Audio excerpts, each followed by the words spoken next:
Syria में विद्रोह की वजह क्या थी? क्या ये किसी तरह की साजिश है? सीरिया में तख्ता पलट का असली मास्टरमाइंड कौन है? सीरिया में 2011 में गृह युद्ध की शुरुआत हुई। दुनिया के सबसे खतरनाक देश के रूप में सीरिया उभर कर सामने आया।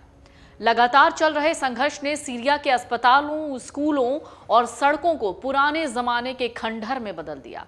जहां पर लोगों की स्थिति गंभीर है, वहीं सीरिया विश्व के सबसे खतरनाक देशों की फहरिस्त में तीसरे नंबर पर है।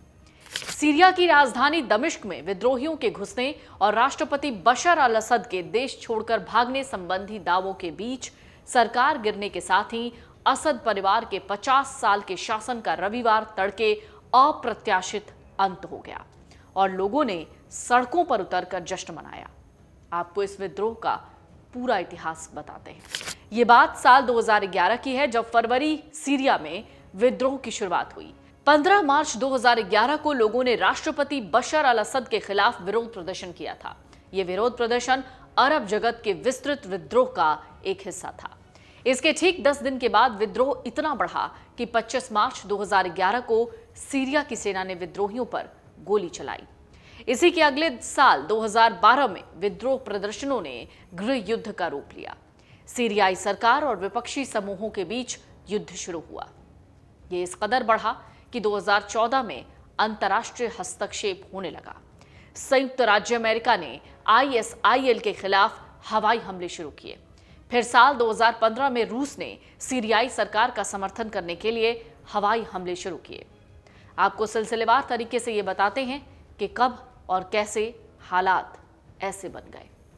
लंबे समय से असद का परिवार सत्ता पर काबिज रहा। धीरे धीरे ये विरोध गृह युद्ध में बदला, जिसमें विद्रोही गुट, आतंकवादी संगठन और बाहरी शक्तियां शामिल हो गईं। असद सरकार को रूस और ईरान का समर्थन मिला, जबकि अमेरिका, टर्की और अन्य पश्चिम देश विद्रोहियों के पक्ष में खड़े हुए। सीरियाई विद्रोहियों की प्रमुख मांग बशर अल असद के शासन का अंत और लोकतांत्रिक सरकार की स्थापना है। उनके उद्देश्य में मानवाधिकारों की रक्षा, समानता और देश की एकता शामिल है। हालांकि विद्रोहियों के बीच मतभेद भी हैं।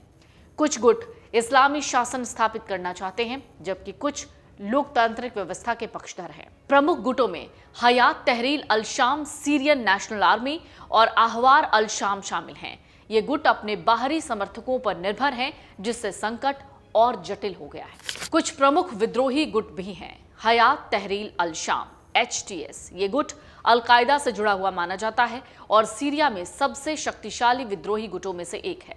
इसने सीरिया के कई इलाकों पर नियंत्रण कर लिया। दूसरा है सीरियन नेशनल आर्मी SNA।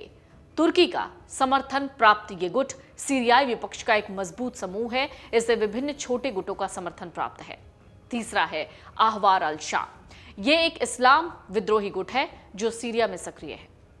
चौथा है अल नुसरा फ्रंट। ये गुट भी अल-कायदा से जुड़ा है, लेकिन बाद में इसका नाम बदलकर हयात तहरीर अल शाम कर दिया गया। सीरिया में विद्रोहियों की मांग क्या है, ये भी एक सवाल है। सीरिया में विद्रोहियों की मांगें समय के साथ और विभिन्न गुटों के अनुसार बदलती रहीं। उनकी सबसे बड़ी मांग है बशर अल असद के शासन का खात्मा, बशर अल असद शासन का अंत। अधिकांश विद्रोही गुटों का मुख्य उद्देश्य बशर अल असद को सत्ता से हटाना और एक नई सरकार बनाना है। इसके लिए वो लंबे समय से लड़ रहे हैं। लोकतंत्र की स्थापना। विद्रोही लोकतांत्रिक रूप से चुनी हुई सरकार की स्थापना चाहते हैं और सभी नागरिकों के लिए समान अधिकारों की मांग करते हैं। उनकी प्रमुख मांगों में मानवाधिकारों का संरक्षण भी है। विद्रोही सरकार द्वारा मानवाधिकारों के उल्लंघन को रोकना चाहते हैं और सभी नागरिकों को बुनियादी अधिकार देना चाहते हैं। देश की एकता और अखंडता। कई विद्रोही गुट देश की एकता और अखंडता को बनाए रखना चाहते हैं, देश को विभाजित होने से बचाना चाहते हैं।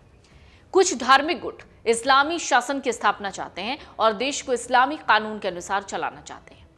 सीरिया का गृह युद्ध केवल देश के भीतर ही नहीं, ये एक अंतर्राष्ट्रीय भू राजनीतिक संकट बन गया है। रूस और ईरान असद के सबसे बड़े समर्थक हैं, जबकि अमेरिका और उसके सहयोगी विद्रोहियों की तरफ से बोलते हैं। इन शक्तियों के टकराव ने संघर्ष को और लंबा और बहुत ज्यादा कॉम्प्लेक्स बना दिया है। डोनाल्ड ट्रंप ने तो यहां तक कह दिया कि अमेरिका को इस संघर्ष से बाहर आना चाहिए, जो अमेरिकी नीति में बदलाव का संकेत है। सीरिया में कई देशों का हस्तक्षेप भी इस संघर्ष को बढ़ावा दे रहा है। रूस असद का मुख्य सहयोगी है। उसने सैन्य सहायता प्रदान की है और सीरिया में अपने हवाई और नौसैनिक अड्डे स्थापित किए हैं। ईरान भी सीरिया में असद सरकार का समर्थन कर रहा है और इसके प्रभाव से क्षेत्रीय राजनीति में बदलाव आया। दूसरी ओर अमेरिका और तुर्की ने विद्रोहियों का समर्थन किया, विशेष रूप से कुर्दिश गुटों को, जिन्हें तुर्की अपने खिलाफ मानता है। इन विदेशी ताकतों के प्रभाव के कारण सीरिया में संघर्ष का समाधान और ज्यादा कॉम्प्लेक्स हो गया। इस संघर्ष का सबसे गंभीर पहलू मानवाधिकारों की स्थिति है। युद्ध की वजह से लाखों लोग जानमाल की हानि और भूखमरी का शिकार हो रहे हैं। चिकित्सा सेवाओं की बहुत कमी है, नागरिकों को सुरक्षित स्थानों पर शरण लेने के लिए मजबूर होना पड़ रहा है। सीरिया में मानवाधिकारों का उल्लंघन न केवल सरकार द्वारा किया जा रहा है, बल्कि विद्रोही गुटों और आतंकवादी संगठनों द्वारा भी बड़े पैमानों पर हो रहा है। संयुक्त राष्ट्र और अन्य मानवाधिकार संगठन लगातार संघर्ष को खत्म करने के लिए अंतर्राष्ट्रीय समुदाय से हस्तक्षेप की अपील कर रहे हैं। सीरिया में हिंसा और संकट का समाधान निकट भविष्य में होता नहीं दिख रहा। शांति वार्ता बार बार फेल हो रही है और विद्रोही गुटों में फूट के कारण कोई ठोस हल नहीं निकल पाया। ऐसे में अंतर्राष्ट्रीय समुदाय के लिए चुनौती बनी है कि वो सीरिया में स्थिरता कैसे लाएं। साथ ही सीरियाई नागरिकों की सुरक्षा और पुनर्वास के लिए ठोस कदम उठाना भी समय की मांग है। भारत ने भी अपने नागरिकों को वहां की यात्रा से बचने की सलाह दी है। फिलहाल सीरिया का संघर्ष एक ऐसा जख्म है जिसे भरने में दशकों लग सकते हैं। तो क्या पूरा सीरिया विद्रोहियों के कब्जे में है? शायद। हालांकि विपक्षी लड़ाके लताकिया और टार्टर्स में नहीं घुसे हैं। इन्हें अल असद का गढ़ माना जाता है। विद्रोही तेजी से आगे बढ़े हैं। उन्होंने हामा और होम्स पर कब्जा किया है। इन्हें युद्ध के शुरुआती वर्षों के दौरान क्रांति की राजधानी कहा जाता था। डेरा 2011 के विद्रोह का जन्म स्थान भी है। सरकारी नियंत्रण से ये बाहर हो गया है। सीरियाई सेना ने घोषणा की है कि वो प्रांत और पास के स्वेदा में अपनी उपस्थिति को मजबूत बना रहा है, लेकिन ऐसा लगता है ये सब खत्म हो गया है। यूनाइटेड किंगडम स्थित युद्ध निगरानी संस्था Syrian observatory for human rights ने कहा है कि सीरियाई सैनिक इजराइल के कब्जे वाले गोलान हाइट्स के पास कुन्नेत्रा में स्थित ठिकानों से हट रहे हैं। तो क्या इस विद्रोह से, इस तख्तापलट से सीरियाई खुश हैं? अल असद के जाने की घोषणा के बाद दमिश्क, होम्स और अन्य सीरियाई शहरों में जश्न मनाया गया। दमिश्क से आई तस्वीरों में विपक्षी लड़ाके सूर्योदय के समय हवा में गोलियां चलाते दिख रहे थे। क्रांति का झंडा लहराती भीड़ के बीच लोग खुशी में टैंकों पर चढ़ गए। कुछ जगहों पर लोगों ने अल असद के पिता हाफिज की मूर्तियों को गिरा दिया।